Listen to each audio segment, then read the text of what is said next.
Alors moi, je me présente, je suis Anne-Béatrice Aristil, juriste spécialisée en droit public. Et donc, qu'est-ce que je peux dire d'autre? Ah oui, créatrice du blog legislan.com.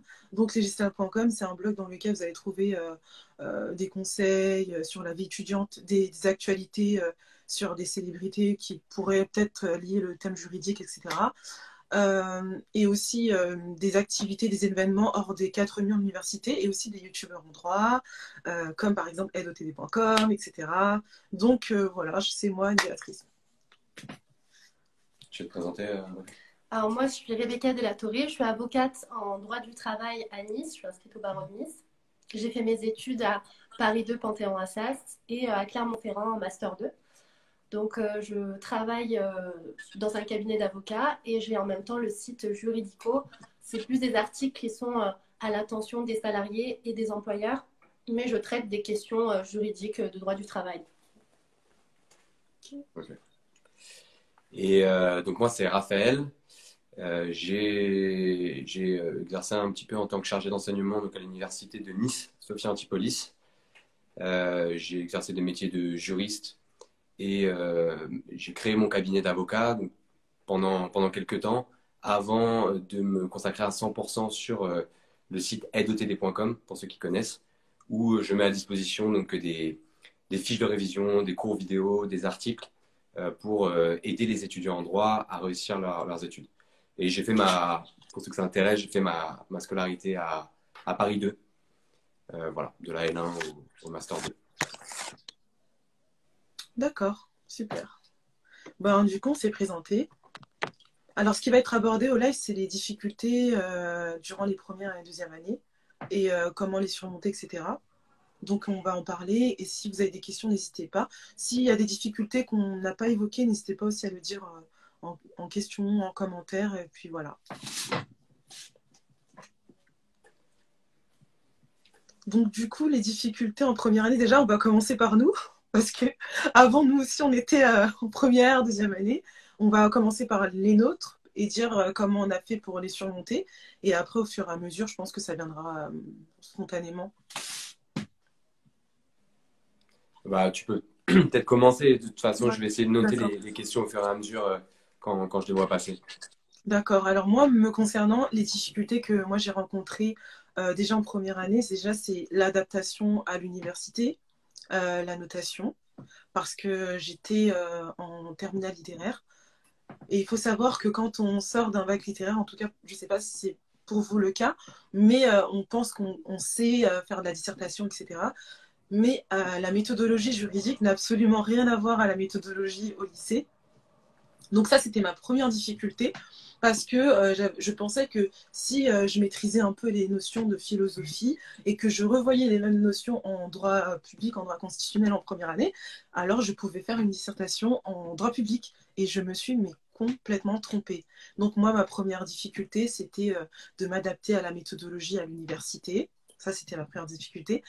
Ma deuxième difficulté aussi, c'était de m'adapter à la vie universitaire parce que entre la manière dont on est traité au lycée et à l'université, ça n'a absolument rien à voir. Et donc, du coup, c'était pas facile pour moi de prendre de l'autonomie, en fait. Donc, d'aller à la bibliothèque universitaire, de faire mes travaux dirigés, etc. Donc, ça, c'est vraiment la deuxième difficulté.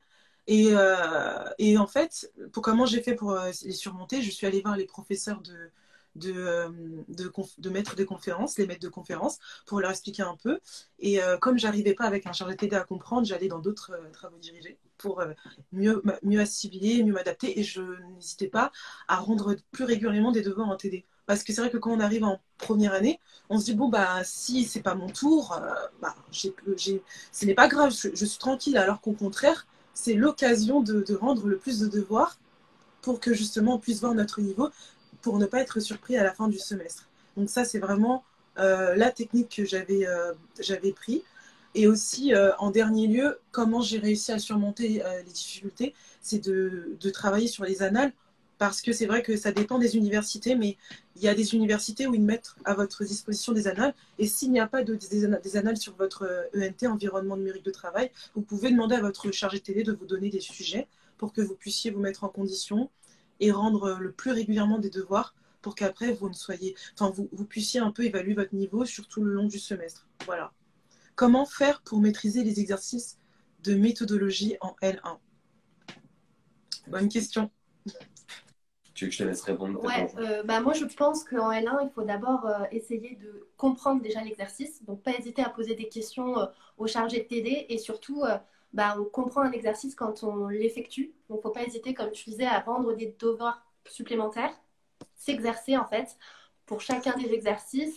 Et même si on a des mauvaises notes, parce que c'est souvent ce qui arrive, et même par exemple après quand on passe le barreau, etc., on commence avec parfois des 4/20, ça fait mal, mais il ne faut pas laisser tomber, il faut continuer à s'exercer et pas hésiter à poser des questions. Justement, les chargés de TD, ils sont vraiment là pour vous, pour ça en principe, pour mieux expliquer les spécificités de chaque exercice.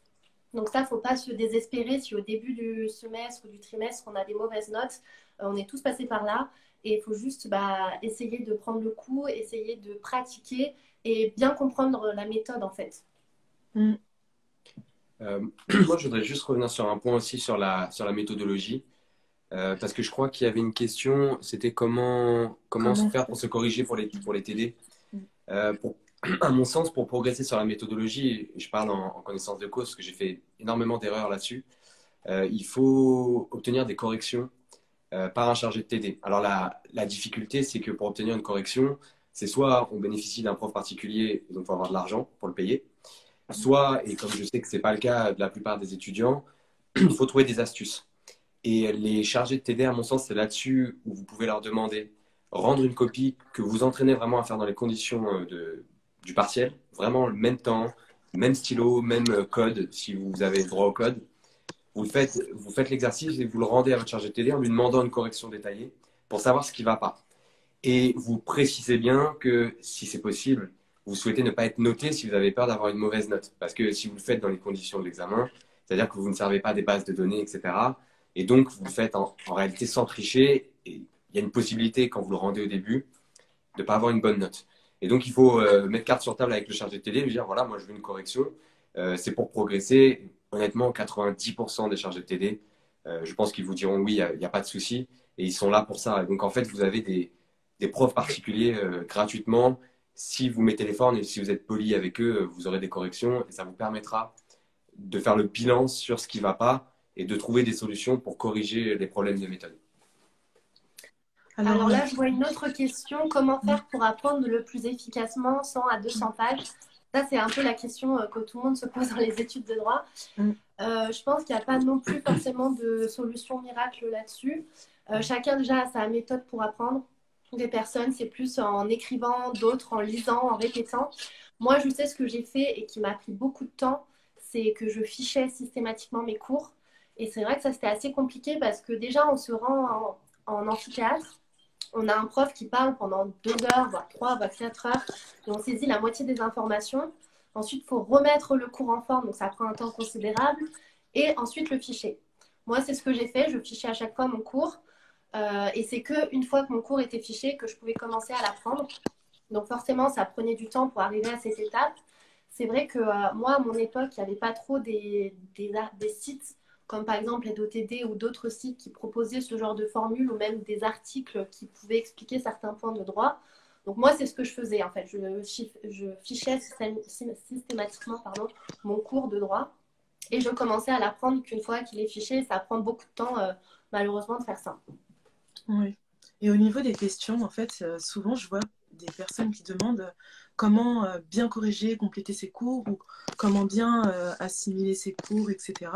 Alors, en fait, moi, ce que j'ai remarqué quand j'étais en première ou deuxième année ou troisième année, c'est que les maîtres de conférences donnaient des instructions aux chargés de travaux dirigés pour revenir sur des notions juridiques. Et moi, des fois, j'apprenais, hein, mais moi, je ne comprenais pas très, très bien le cours. Donc, ce que je faisais, c'est que je n'hésitais pas à participer pour que le chargé TD voit en fait la manière dont j'ai compris le cours. Et quand le chargé TD voit qu'il y a beaucoup de participation, il arrive à voir un peu comment le cours est compris ou pas du tout. Ça peut arriver que des fois, un chargé TD arrive et en fait, personne n'a compris le cours. Donc là, il va pas hésiter à revenir en fait pour éclaircir les notions qui n'ont pas été bien assimilées et le faire remonter justement au maître de conférence, parce que peut-être il y a des groupes de TD qui comprennent, et peut-être pas du tout, ou peut-être dans le groupe, on est 3 ou 4, je ne sais pas, et il ne faut pas hésiter à poser des questions, à participer, parce que c'est vrai que c'est qu'en participant qu'on peut se tromper. Vaut mieux se tromper avant l'examen et se rendre compte qu'on n'est pas sur la bonne voie, plutôt que de se taire entre guillemets et de rester comme si on avait compris. Au final, la copie, c'est nous, on va l'avoir, c'est notre note, c'est pas les autres. Donc je pense que le mieux, c'est de participer et aussi de poser des questions parce que des fois, on croit qu'on a compris, mais finalement, on n'a pas tant compris que ça. Et en fait, c'est le chargé de TD qui va identifier, voilà, où vous allez voir en échangeant que finalement, vous en êtes là, que vous n'avez pas compris ça, etc. Et je pense que c'est que dans le TD que s'il insiste sur quelque chose, ça veut dire qu'il faut bien le comprendre. Si en cours magistral, vous avez, je ne sais pas, admettons 30 pages, bon, c'est un exemple, hein. Par cours magistral, vous allez arriver en TD, il va vous expliquer des notions importantes, et là, vous allez devoir encore prendre des notes, etc. et dire, ah donc, il faut que j'insiste plus là-dessus, donc je vais apprendre le cours de cette manière, etc. Je pense que c'est ça qui serait bien. Et je pense qu'aussi, souvent, le chargé de TD va surtout cibler les notions essentielles du cours et souvent ce qui va tomber en examen.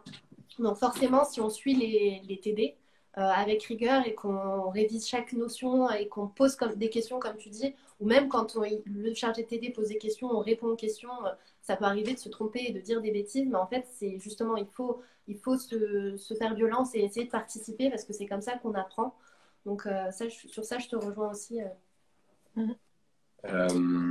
Je vois qu'il y a une question qui est importante en plus parce que je sais que enfin, moi, c'est quelque chose qui m'arrivait quand je faisais les études de droit, c'était comment réussir à conjuguer les matières fondamentales, c'est pas ça qu'il voulait dire, les matières majeures, et les matières mineures, c'est-à-dire les matières qui ne sont pas ATD. Je pense qu'il faut se soulager de ce poids-là en se disant que les matières mineures, donc qui ne sont pas ATD, la plupart du temps, vous êtes interrogé sur des questions de cours. Donc, en fait, il n'y a pas vraiment de méthode pour répondre à une question de cours. Évidemment, il faut construire un petit peu la réponse, mais ce n'est pas la même méthode que pour la dissertation ou le commentaire. Donc, vous pouvez vraiment évacuer déjà ce stress de se dire comment est-ce que je vais y répondre, puisque, en fait, il suffira de recracher les éléments de cours.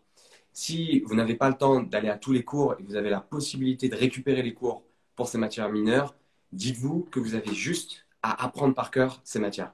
Donc, il n'y a pas de travail de méthodologie à faire là-dessus. Donc, déjà, vous gagnez du temps à faire ça. Après, l'idéal, toujours pour la mémorisation, c'est de l'apprendre au fur et à mesure, donc soit en le fichant, soit en le lisant et de le revoir à échéance régulière. Mais au moins, comme ça, vous savez que vous passez moins de temps sur les mineurs, même s'il y en a plus, que pour les majeurs, où là, il va vraiment falloir faire des entraînements qui prendront du temps et qui sont encore plus consommatrices d'énergie. C'est vrai. Et au niveau des mineurs, c'est vrai que moi, j'ai remarqué qu'on a beaucoup de cours en même temps. Et moi, ce que j'avais remarqué à la fin, c'est qu'il fallait apprendre le plan du cours pour les mineurs et demander au professeur est-ce que pour l'oral, éventuellement, après, c'est pas que les professeurs, mais est-ce que vous pouvez nous faire une liste des questions pour que justement on puisse ficher directement et savoir qu'est-ce qu'il faut apprendre. Comme ça nous libère d'un poids en fait. Ça nous libère d'un poids aussi de ne pas hésiter à, au fur et à mesure, surligner les parties importantes dans les mineurs et d'être concentré comme ça, enfin quand on suit des cours, comme ça on est, on va dire, on est soulagé, on va dire. Parce que c'est vrai que dans les mineurs, moi ce que j'ai remarqué, c'est qu'on passait souvent à l'oral. Et moi, je n'avais pas trop envie de m'absenter à ces mineurs, à ces cours, parce que je me disais que les professeurs, ils sont très... ils impriment notre visage. Alors, bon, moi, je venais en cours, et des fois, je surlignais, j'essayais de prendre des notes. Et après, comme ça, je me disais, bon, maintenant, je suis tranquille, j'ai été au cours, et je verrai ça après, mais je prends au fur et à mesure, quitte à apprendre le plan du cours.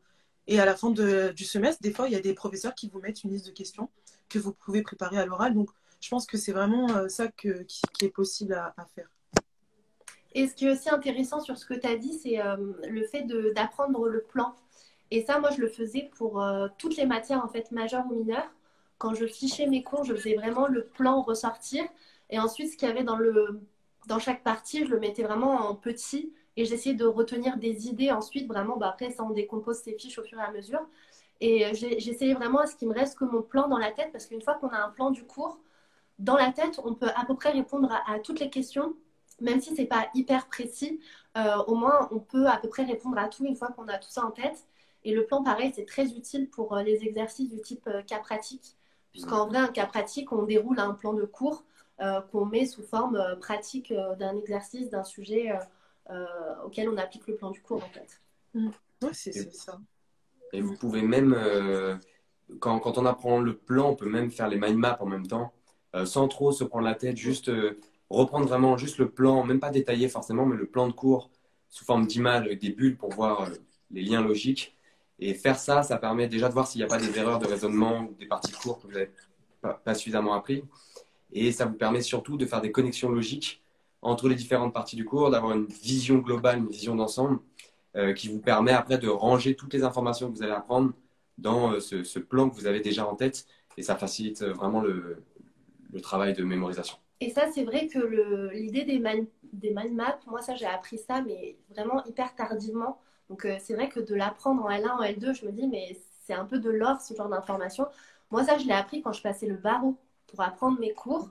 Mon professeur, là où j'avais pris une prépa, en fait, pour m'aider à passer le concours d'entrée, nous faisait faire des mind maps, en fait, avec, par exemple, conditions. Il y en a deux, un trait avec les conditions, vraiment un simple schéma pour retenir le cours. Et je me dis qu'en fait, j'ai quand même attendu d'avoir passé mon M2 et de passer le barreau pour appliquer ce genre de choses.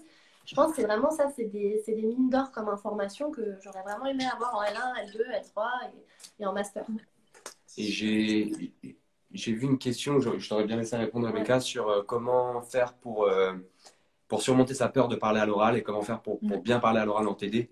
Comme Rebecca est avocate et fait souvent des plaidoiries, peut-être que tu peux les... Alors oui, c'est quelque chose d'assez difficile, on va dire, à combattre, le trac. Moi, j'étais très stressée, j'étais une étudiante, je n'osais pas vraiment prendre la parole, j'étais très timide. Même quand j'avais des réponses, je n'osais pas les donner et c'est dommage, je me dis maintenant, en pensant quelques années après, j'aurais dû plus participer en TD et plus m'affirmer. Donc je pense que ça passe déjà par le fait de lever la main en cours et d'oser répondre même si on se trompe. Ça commence par là. Ensuite, je ne sais pas si c'est le cas dans vos études, dans les facs où vous êtes, mais moi, je m'étais inscrite dans des options, par exemple, option plaidoirie, où on avait des petits exercices un peu de théâtre qui pouvaient nous aider à nous exprimer. Voilà, c'est une petite option qui était proposée. Et ensuite, bah, moi qui suis avocat, j'ai vraiment commencé un peu à gérer les plaidoiries en pratiquant en fait. Tout simplement, la première plaidoirie où on va, on se dit mais je suis devant un juge, enfin, des conseillers, je ne sais pas trop quoi raconter, je suis un peu stressée. Et à force de s'exercer, de s'exprimer, ça vient tout seul et après on n'a plus peur du tout. Donc voilà, encore une fois, il faut s'entraîner et oser participer et pas avoir peur de dire des bêtises. Et ça peut arriver qu'on dise des erreurs et qu'on nous gronde. Moi, je me suis déjà fait gronder par des juges, mais c'est pas grave, hein, je reviens plus tard et j'explique toujours ce que j'ai expliqué, quoi. Faut pas perdre ses moyens et puis c'est pas grave si on se trompe. Et pour ceux qui ont passé le permis de conduire, je trouve que c'est exactement la même chose. C'est avant de conduire, on se dit toujours, mais j'y arriverai jamais, je pourrai jamais prendre une voiture et aller sur la route. J'ai trop peur. Et en fait, une fois qu'on conduit depuis quelques années, on se dit, mais en fait, c'était simple.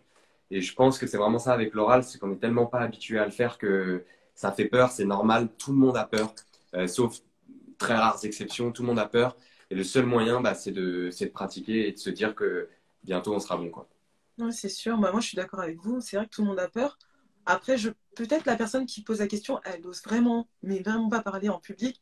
Moi, ce que je peux donner comme conseil, c'est d'abord travailler peut-être en groupe avec deux, trois personnes du groupe de TD et essayer de s'exprimer avec eux Ouais. petit à petit. Et après, essayer d'apprendre à connaître le groupe de TD parce qu'on n'est pas tant si nombreux que ça finalement, de faire petit à petit. Et après, à force, on verra que personne n'ose parler, personne n'ose poser des questions et qu'on est finalement tous dans le même panier. Donc, en fait, si on s'exprime, finalement, on va pas finalement être jugé. Parce que moi, ça m'est déjà arrivé une fois, j'avais pas compris quelque chose. Et j'ai demandé à quelqu'un à côté de moi, est-ce que tu as compris? Non. À droite, à gauche, personne n'a compris. En fait, personne n'a compris. Donc, j'ai posé la question parce que le chargé de télé, il me faisait un peu peur. Donc moi je disais voilà monsieur, écoutez, moi j'ai vraiment mais vraiment pas compris. Est-ce que vous pouvez réexpliquer s'il vous plaît? Et les gens m'ont regardé, tout le monde me regardait et le prof il a dit bon bah je vais réexpliquer parce qu'en fait personne n'avait compris parce que en fait, il nous faisait un peu tous peur. Voilà. Donc finalement, comme il a vu que vraiment personne n'avait compris, il a réexpliqué. Donc je pense qu'il ne faut pas hésiter à d'abord parler à ses camarades. Et vraiment, si là, on voit que vraiment personne n'a compris ou on a essayé de s'exprimer avec les autres, bah là, de ne pas hésiter à prendre la parole. Voilà. Et puis je pense que petit à petit, ça va venir tout seul. Et sur ça, je te rejoins, mais je pense que c'est utile surtout, en fait, déjà pour prendre la parole et formuler des pensées. Donc, c'est important de s'exprimer. Parfois, on a des idées dans la tête, mais quand on veut les dire oralement, ça ne sort pas comme on veut. C'est très bien de s'exprimer avec d'autres camarades. Nous, je sais qu'on étudiait ensemble les cours et il y avait des principes qu'on ne comprenait pas, en fait, et qu'on s'expliquait oralement. Et quand on le dit oralement, parfois, ça permet même de pouvoir comprendre et d'échanger avec les autres. Déjà, ça nous permet de mieux nous exprimer, mais aussi de mieux comprendre la matière. Même moi, encore maintenant, des fois, j'ai des dossiers où le fait d'en parler un peu sur des points de droit, des interprétations, toi, tu comprendrais ça comment? Encore maintenant, ça nous aide, quand on est avocat, à progresser, à mieux comprendre certaines questions. Donc, je pense que ça peut être vachement intéressant de travailler en groupe, de s'expliquer des choses, des parties du cours ensemble, voir si chacun a bien compris, etc. Je pense que ça peut être vachement utile. Ouais, c'est sûr. Et il y avait une question qui était intéressante sur comment rattraper son retard de manière générale. Donc, je ne sais pas si tu veux répondre. Anne-Béatrice, peut-être que tu as des techniques. Comment rattraper son retard dans la compréhension et apprentissage du cours? En tout cas, les cours de deuxième année sont plus techniques que la première. Alors ouais, c'est vrai que moi, j'ai accumulé beaucoup de retard quand j'étais en deuxième année. Et ce que moi, je faisais, c'est que je me remettais en fait mes cours, par exemple, de droit administratif, droit civil, de la responsabilité au contrat devant. Et je me disais, bon voilà, qu'est-ce que je sais et qu'est-ce que je ne sais pas. Et quand je regardais le plan du cours ou les séances de TD, séance 1, je comprends, séance 2, je ne comprends pas. Et je n'hésitais pas en fait à faire un bilan de ce que j'apprenais, de ce que je connaissais. Et tout ce que je ne connaissais pas, je n'hésitais pas à aller voir le chargé de TD, lui dire, voilà monsieur, est-ce que vous avez un exercice ou quelque chose pour que je puisse apprendre. Moi, je me souviens, j'avais des retards en droit de la responsabilité et il m'a dit d'emprunter un livre qui s'appelle Comment résoudre un cas pratique en droit de la responsabilité. Et là, ça m'a permis de rattraper tout mon retard sur la responsabilité du fait de je ne sais quoi. Enfin bref, il y avait tellement de responsabilités que c'était il y a longtemps.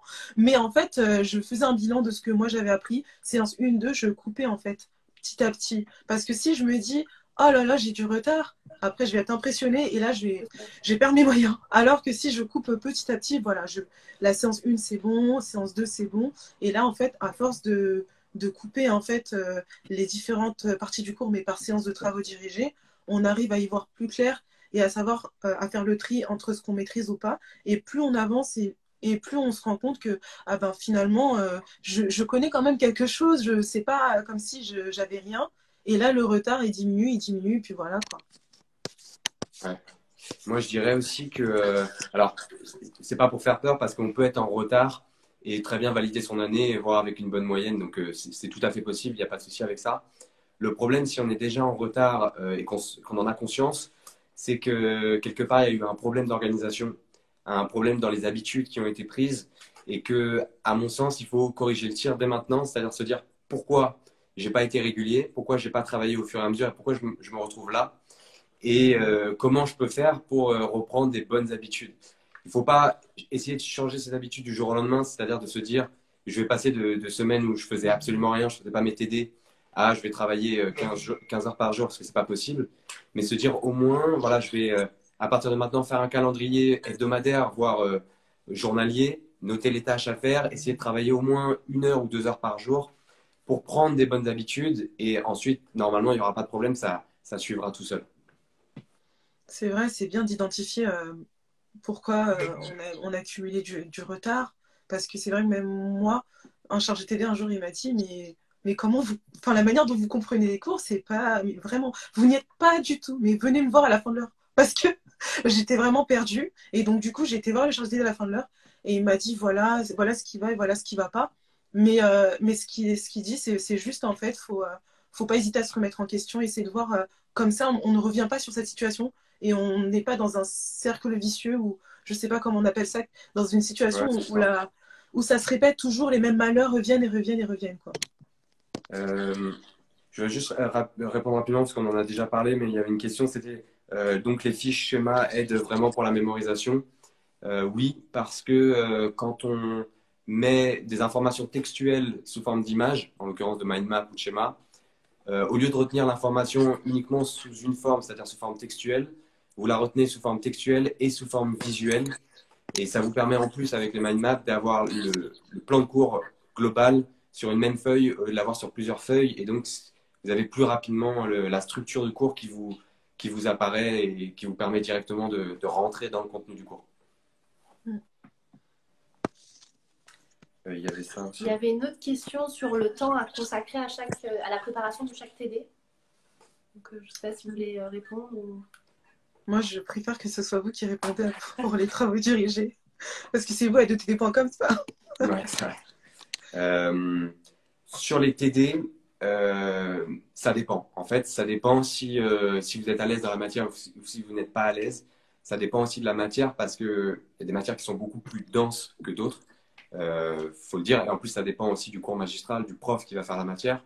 Il y a des matières qui peuvent être très complexes, mais avec un prof qui va faire un cours magistral assez court. Et donc, finalement, c'est assez simple, enfin plus simple. Donc, ça dépend déjà. Ce qui est sûr, c'est que si vous passez plus de 10 heures sur un seul TD, c'est trop. Et ça va vous mettre en retard sur les autres TD, en tout cas si vous le faites régulièrement. Donc là, c'est vraiment personnel, ça dépend des matières, c'est à vous de gérer, en sachant que le danger, et je parle en connaissance de cause parce que j'étais vraiment comme ça, c'est de vouloir être perfectionniste et de se dire, je vais faire mon TD parfait de A à Z, je vais répondre à je vais faire toutes les fiches d'arrêt dans le détail, sans faute d'orthographe, etc. Quand on vous demande de faire des fiches d'arrêt, ce qu'on veut, c'est globalement que vous sachiez reproduire les faits, marquer le problème de droit et la solution. C'est pas la peine de tout faire dans le détail, sauf si c'est noté.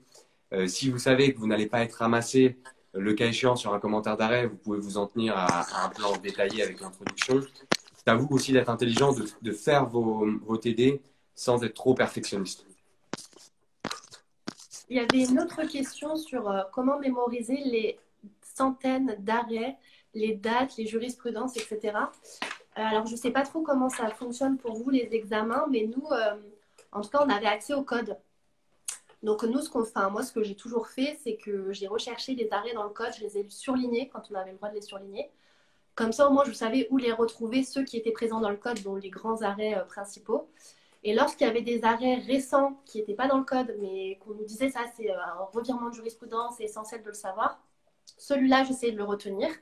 Mais tout ce que vous pouvez éviter de retenir dans votre tête et de retrouver dans le code du travail, enfin dans le code n'importe quel code, pardon, des formations professionnelles, essayez de la noter en fait, de surligner vos codes pour retrouver plus rapidement les informations et pas avoir à les retenir dans vos têtes et retenir d'autres choses en fait. Ouais. Et par rapport aux arrêts en droit administratif, je sais qu'il y en a pas mal qui ils n'aiment pas du tout réapprendre des arrêts en droit administratif. Moi, ce que je peux vous donner comme conseil en droit administratif, c'est d'abord, n'hésitez pas à apprendre d'abord les arrêts d'assemblée, les décisions rendues en assemblée. Parce que quand on fait, bon, je vous rappelle un peu la deuxième année. Au début, on fait les services publics, ensuite on fait la police administrative, ensuite on passe par les actes administratifs et les contrats administratifs.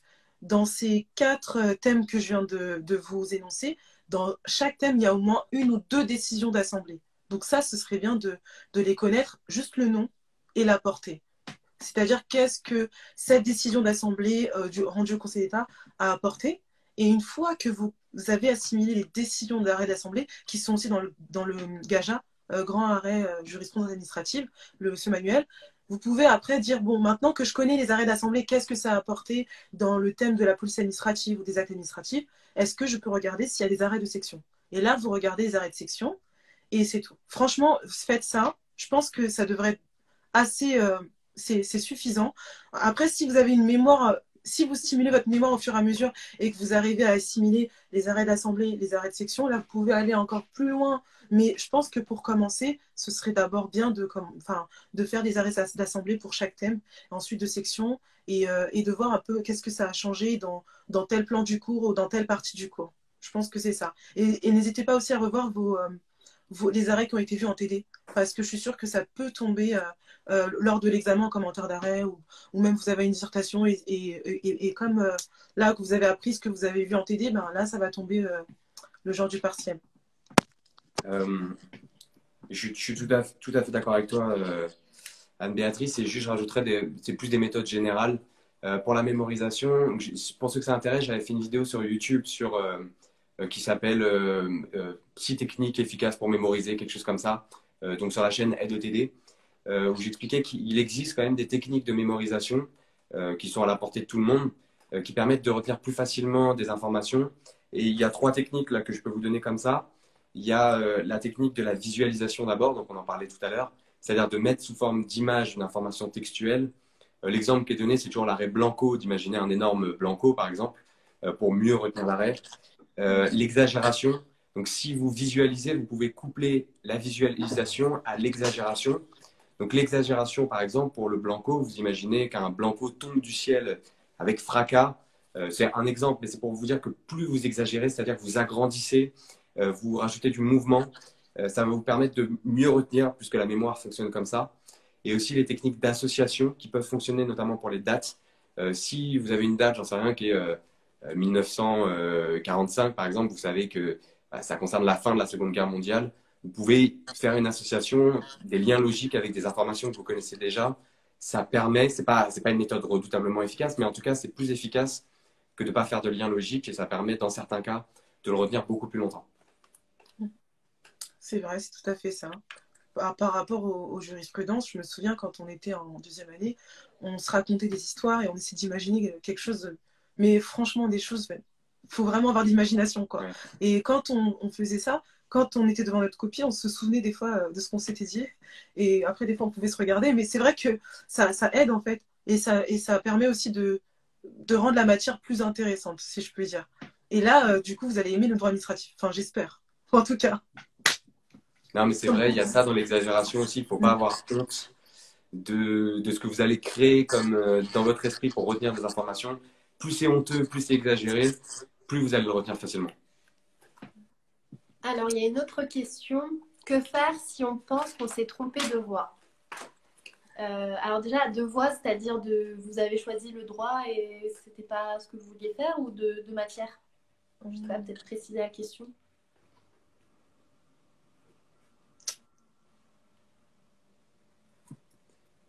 Je pense... Je sais pas si c'est spécialisation ou... ce que je dirais, c'est que si... parfois, déjà, on fait des études de droit et on ne sait pas exactement sur quoi ça peut déboucher. En réalité, nous, maintenant, on le voit avec le recul. On pensait qu'en faisant des études de droit, on pouvait faire uniquement juriste ou avocat. En réalité, c'est faux, notamment avec une licence ou même un master. Il y a une infinie de possibilités de ce qu'on peut faire donc dans le droit, si on s'est trompé dans le droit. Vous pouvez très bien, même avec une licence en droit ou un master en droit, déjà vous réorienter et aller dans un autre cursus, puisque vous avez déjà fait vos preuves, vous avez eu une licence ou un master, donc ça, c'est pas perdu. Et puis, vous avez aussi la possibilité, et peut-être que tu pourras en parler aussi, Anne-Béatrice, que tu es quand même assez impliquée là-dedans, d'exercer des métiers, notamment dans tout ce qui est legal tech, tout ce qui est entrepreneuriat. Il y a énormément de juristes maintenant qui se lancent dans l'entrepreneuriat. Et l'entrepreneuriat, ça ne veut rien dire, mais ça veut dire que vous pouvez monter votre activité, en fait. Un avocat, par exemple, est un entrepreneur. Donc, en réalité, vous avez une infinité de possibilités, de métiers à exercer. Et ça, il faut vraiment aller se renseigner sur Internet et sortir du schéma classique en se disant qu'avec une licence en droit, je fais seulement soit juriste, soit avocat. Vous avez vraiment centaines de possibilités différentes d'exercer et pas nécessairement dans le pur juridique. Oui, c'est vrai. N'hésitez pas à aller sur le site de villajustice.com. J'avais publié un article qui s'intitule « Métiers accessibles après une licence de droit sans concours ». Et vous allez voir, moi j'avais mis, il y a des métiers dans les assurances, je ne vais pas vous citer, il y en a tellement, dans l'administration, dans l'événementiel, etc.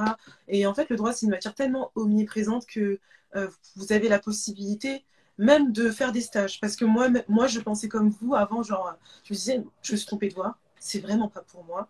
Et là, j'ai essayé de chercher des stages Et là, j'ai travaillé au commissariat, j'ai travaillé dans un cabinet d'avocat, ensuite j'ai travaillé au service culturel de ma vie parce que je croyais que je voulais devenir, enfin dans le domaine artistique, maintenant je suis dans l'artistique, mais en fait j'ai touché à plein de choses parce que je me suis dit, au cas où c'est pas pour moi, au moins je sais ce que j'aime ou ce que j'aime pas. Peut-être que vous n'aimez pas être en cabinet d'avocat, mais vous aimez être en association et vous pouvez finalement travailler dans une association.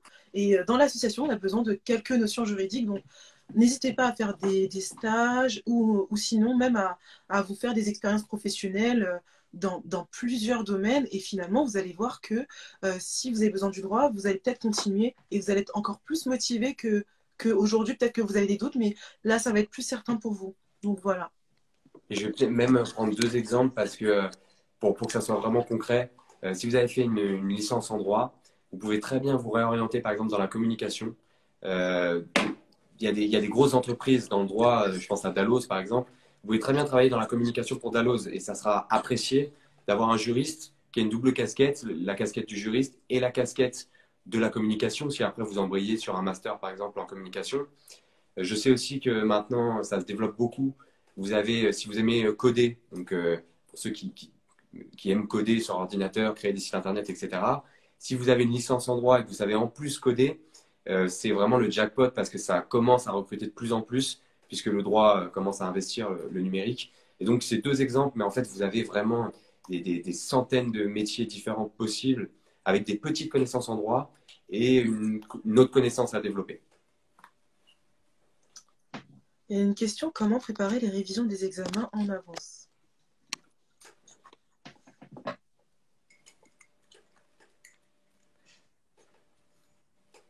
Euh, C'était quoi la question Comment préparer les révisions des examens en avance? Alors, comment préparer les révisions d'examen en avance? Ça passe par l'organisation. Je rigole parce que j'étais le premier à pas être organisé pendant les études de droit. Mais l'organisation, en fait, c'est prendre des bonnes habitudes. Pour être organisé, on passe pas d'un état d'un statut de bordélique à un statut de personne organisée en 2 jours comme ça, c'est pas possible. C'est comme si vous demandez à quelqu'un qui n'est pas sportif de devenir très sportif le lendemain, c'est pas possible.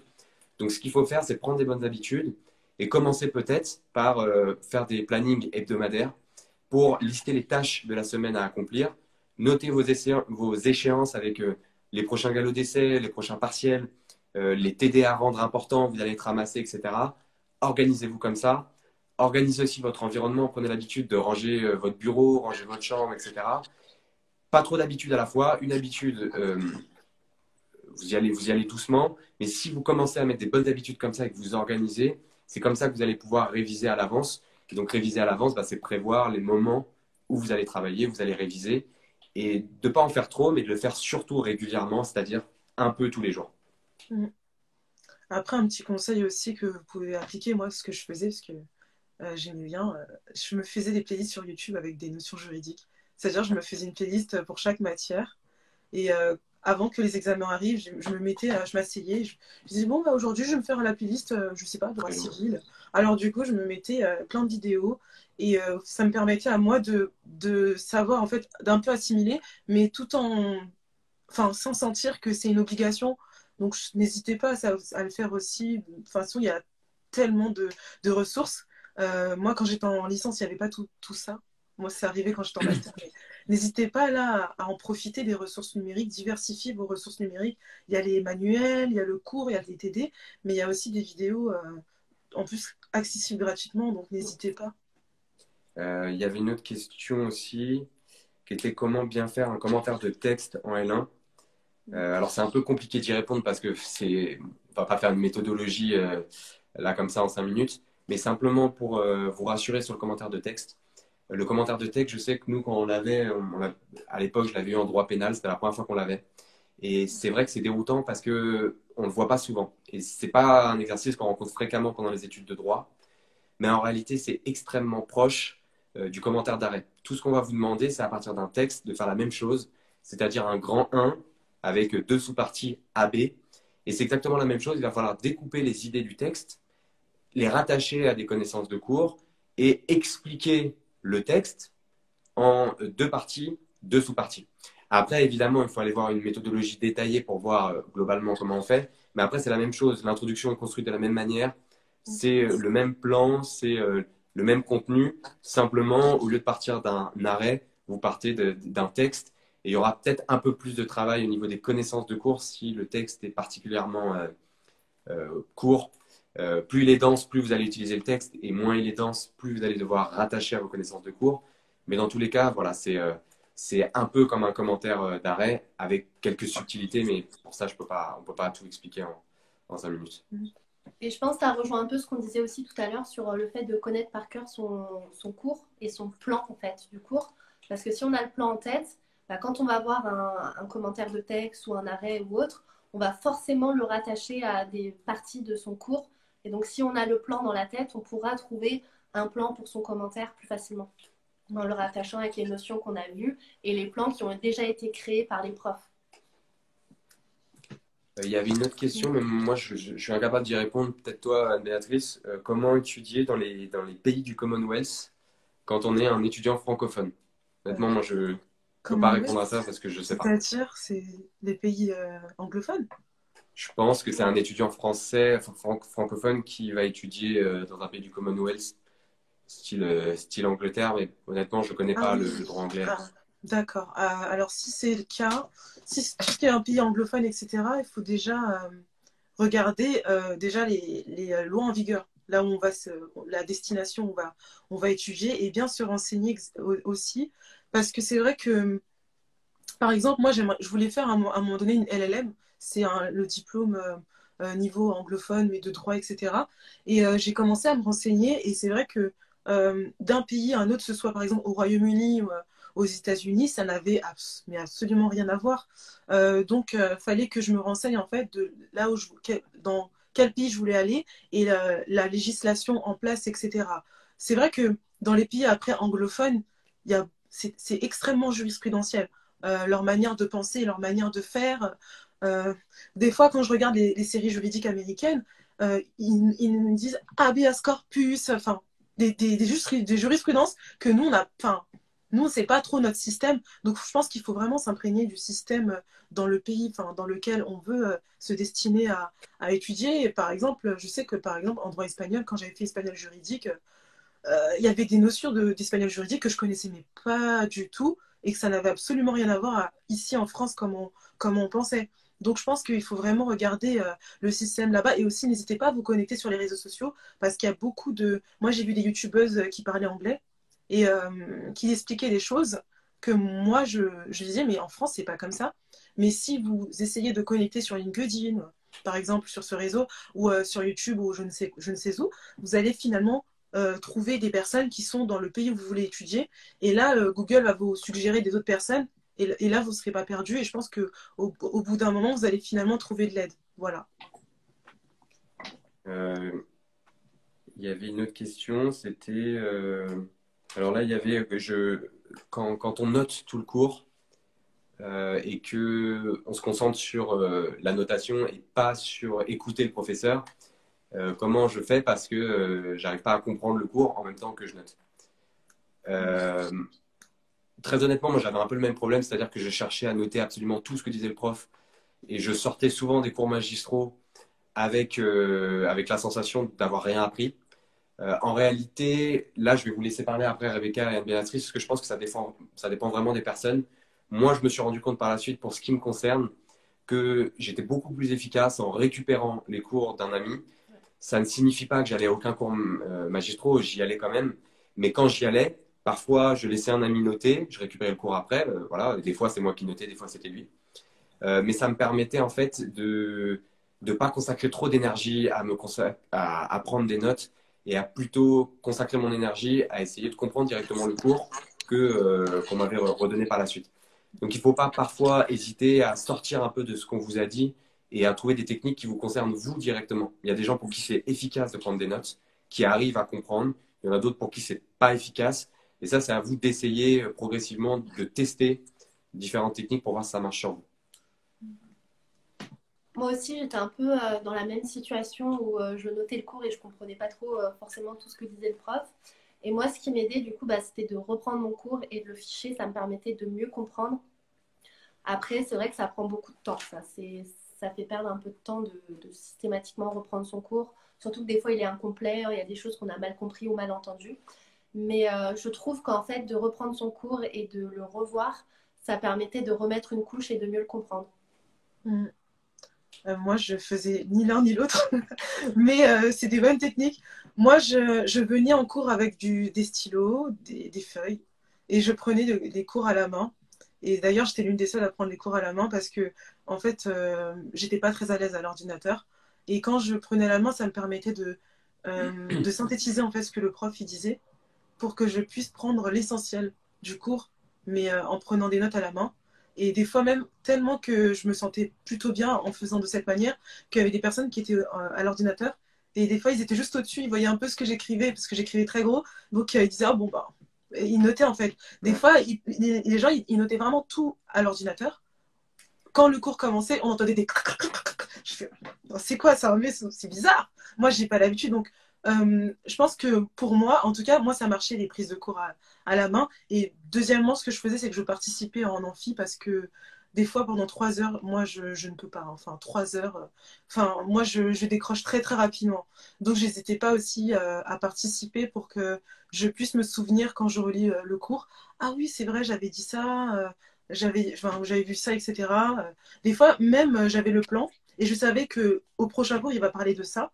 Donc moi, des fois, je regardais d'abord chez moi qu'est-ce qu'il pourrait dire, etc. Comme ça, comment je viens au cours, j'ai pas l'impression d'être perdue. Je sais déjà un peu de quoi il va parler. Et là, je prends que l'essentiel, etc. Et donc, je me dis, bon, bah, ça va. J'ai fait le plus gros, en fait, le plus gros du travail. Il y a aussi pas mal de manuels ou de bases de données où on peut regarder si vraiment il y a des notions qu'on ne comprend pas, c'est parce que le prof ne l'a pas forcément bien expliqué. Ça permet aussi de confirmer certaines connaissances ou de comprendre certains principes qu'on n'avait pas compris en amphi. Donc, pensez à aller à la BU, prendre un livre et regarder les explications des auteurs. Ça peut vraiment aider à comprendre des notions. Il y avait une autre question aussi sur quand faire les stages pour ceux qui souhaitent en faire. Est-ce qu'il faut les faire pendant les vacances ou est-ce qu'il faut les faire en même temps que les cours? Je sais pas si. Je crois que toi, Anne-Béatrice, en as fait beaucoup. Ouais. Peut-être que tu es Alors, rodée. ouais, alors, les stages, ça dépend de vous. Ça dépend de votre organisation. Moi, j'ai commencé à faire des stages en deuxième année.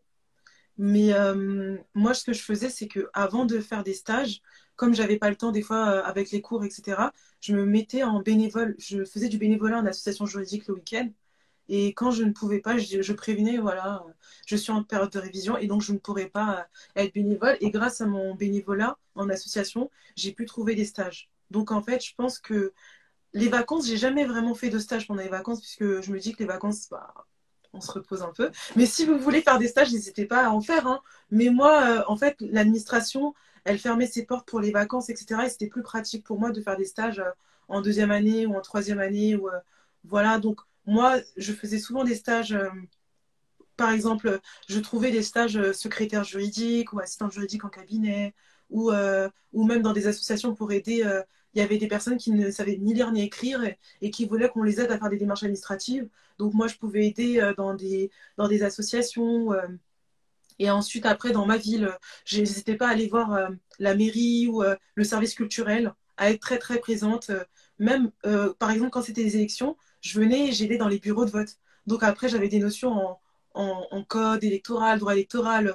En fait, le fait d'être, comment dire, le fait d'être volontaire, que ce soit dans la ville ou dans des associations ou peu importe, même autour de nous, ça fait qu'on nous sollicite pour faire des stages et ça nous donne de l'expérience. Moi, la première expérience que j'ai eue, c'était une avocate, elle m'a vue en association, elle m'observait depuis je ne sais combien de temps, et je ne faisais que l'accueil. C'est-à-dire, l'accueil, c'est bien, hein, mais attention, c'est bien l'accueil. L'accueil en cabinet d'avocat ou l'accueil en juridiction, ce que j'avais déjà fait. Mais elle m'a observé juste à l'accueil et elle m'a dit, moi, j'ouvre mon cabinet à Paris, est-ce que ça te dirait de m'aider, etc. Je dis, ah, bah, bien sûr, bah, oui, oui, j'étais en deuxième année à l'époque. Et donc, en fait, ça s'est enchaîné les stages. Et donc, du coup, je pense qu'il faut vraiment pas hésiter. En tout cas, si vous sentez que vous pouvez le faire, à faire des stages, à multiplier les stages dans tous les domaines. Pas que en cabinet d'avocat, parce que je sais que c'est très coté. Vous voulez tous aller faire des stages en cabinet, mais il y a des associations juridiques, il y a la Croix-Rouge. Peut-être que dans la Croix-Rouge, il y a un aspect juridique. Peut-être que dans l'association de la ville d'à côté, je ne sais pas, il y a besoin de personnes comme vous. Donc, il ne faut vraiment pas hésiter à diversifier les lieux de stage, etc. Euh, je voudrais juste rebondir aussi là-dessus, justement sur les stages. Il faut bien se poser la question aussi de savoir pourquoi est-ce qu'on fait un stage. En réalité, faire des stages, c'est pour généralement deux raisons. C'est soit être embauché par la suite par un cabinet, une entreprise, etc., pour montrer qu'on a déjà de l'expérience, soit, et c'est le cas le plus fréquent, pour intégrer un master qui va être sélectif. Un master dans lequel voilà, il va falloir montrer que vous avez une certaine expérience et une certaine appétence pour le droit. Et en réalité, moi je parle pour moi, parfois c'est pas nécessaire d'avoir fait des stages. Je dis pas qu'il faut pas en faire parce que ça sera toujours un plus par rapport à un étudiant qui n'en a pas fait. Mais si vous n'avez pas envie de le faire et que vous avez envie de faire d'autres choses, sachez que pour avoir discuté avec des directeurs de Master 2, ce que recherchent avant tout les directeurs de Master 2, si ou Master 1, pardon, parce que maintenant la sélection est au Master 1, mais c'est si vous avez des contrats d'apprentissage qui sont proposés avec le Master, on va vérifier que vous avez déjà travaillé. Donc, ce n'est pas nécessaire d'avoir fait un stage. Si vous prouvez que vous avez travaillé l'été, par exemple, dans une entreprise, on se dira, bah, déjà, il a une expérience du monde du travail et on va pouvoir le présenter plus facilement pour lui faire avoir un contrat d'apprentissage à des entreprises ou à des avocats, à des cabinets d'avocats partenaires. Donc ça, déjà, c'est important. Et vous pouvez aussi évacuer peut-être les activités professionnelles et faire, comme tu disais, Anne-Béatrice, une activité associative. Donc, une activité associative qui peut être dans l'université. Vous regardez les associations. Alors, quand je dis activité associative, il faut éviter de faire que organiser des fêtes avec le BDE, mais l'idée, c'est de montrer voilà, que vous êtes investi dans une activité associative, de préférence dans l'université, et le cas échéant, essayer d'avoir des mandats de représentants étudiants. Ça vous permet de mieux comprendre le fonctionnement de l'université, et c'est vraiment apprécié par les directeurs de master. Mm. Et il y a aussi les voyages aussi, n'hésitez pas à voyager parce que c'est vrai que moi je regrette, enfin bon j'abuse un peu, j'ai un peu voyagé, mais moi je regrette vraiment de ne pas avoir eu l'opportunité de prendre les vacances pour voir d'autres pays, voir d'autres manières de faire, etc. Parce que c'est vrai que c'est un plus pour vous déjà et c'est bien, vous pourrez le mettre dans votre CV. Donc aussi les voyages c'est super valorisant. N'hésitez pas à aller en Europe, en Belgique, au Luxembourg, en fait tous les pays frontaliers. Si vous avez la possibilité, n'hésitez pas à aller même visiter, je sais pas, le Parlement européen. Enfin, n'hésitez pas à visiter les institutions, les juridictions, à aller dans des événements juridiques. Je sais pas, le salon du livre juridique, la nuit du droit, la fête du droit. Enfin bref, n'hésitez pas à vous ouvrir en dehors des quatre murs de l'université. Comme ça, vous verrez, vous serez plus à l'aise après dans ce que vous devriez faire dans le cadre de votre cursus universitaire. C'est ce qu'on dit, oui, mais le BDE n'a rien à voir avec les masters dits sélectifs, non. Bah, moi, c'est mon avis, c'est que enfin, le BDE, c'est quand même une association, mais à mon avis, c'est pas l'idéal pour avoir un master sélectif. Mais encore une fois, je peux me tromper. Là, je parle vraiment de mon avis personnel et des quelques discussions que j'ai eues avec des directeurs de master. Mais il va falloir évidemment privilégier des associations un peu plus orientées sur comment dire, le fonctionnement des études de droit, la vie professionnelle, etc. Mm. Et il y avait une autre question. Franchement, moi, je ne peux pas répondre, peut-être toi, parce que tu parles espagnol, mais peut-on, en tant qu'étudiant, faire des traductions pour les tribunaux? Bonne question. Ben, moi, quand j'étais au tribunal, je me souviens, il y avait des personnes qui étaient habilitées à traduire. Donc, c'était des personnes en fait qui ont passé, je ne sais pas, alors je ne sais pas quel examen ils ont passé, mais en fait, ils étaient dans une liste.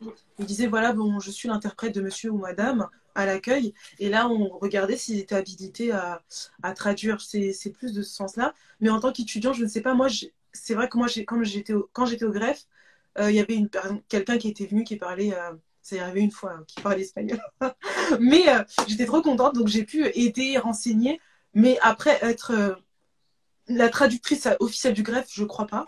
Mais si vous êtes dans une situation, que vous soyez derrière la caisse, parce que ça m'est déjà arrivé, que vous soyez derrière la caisse je sais pas, dans un magasin ou même dans un cabinet d'avocat, parce que c'est déjà aussi arrivé, voilà, que vous parlez de anglais ou espagnol, vous pouvez traduire ou faire des choses et mettre et voilà, le valoriser sur votre CV.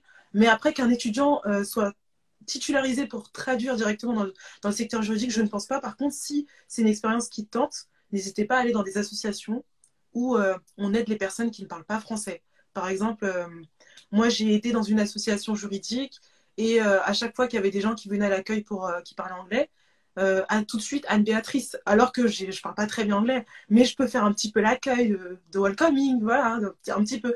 Mais à force de pratiquer, d'aller dans des associations, peut-être que vous allez accumuler des compétences et que vous pourriez les faire valoir pour travailler en accueil en cabinet ou je ne sais où, peu importe l'administration. Et voilà, je pense qu'après, à force de pratiquer ou de faire, bah voilà, on va vous reconnaître, voilà, vous êtes habilité à traduire, ou etc. Voilà.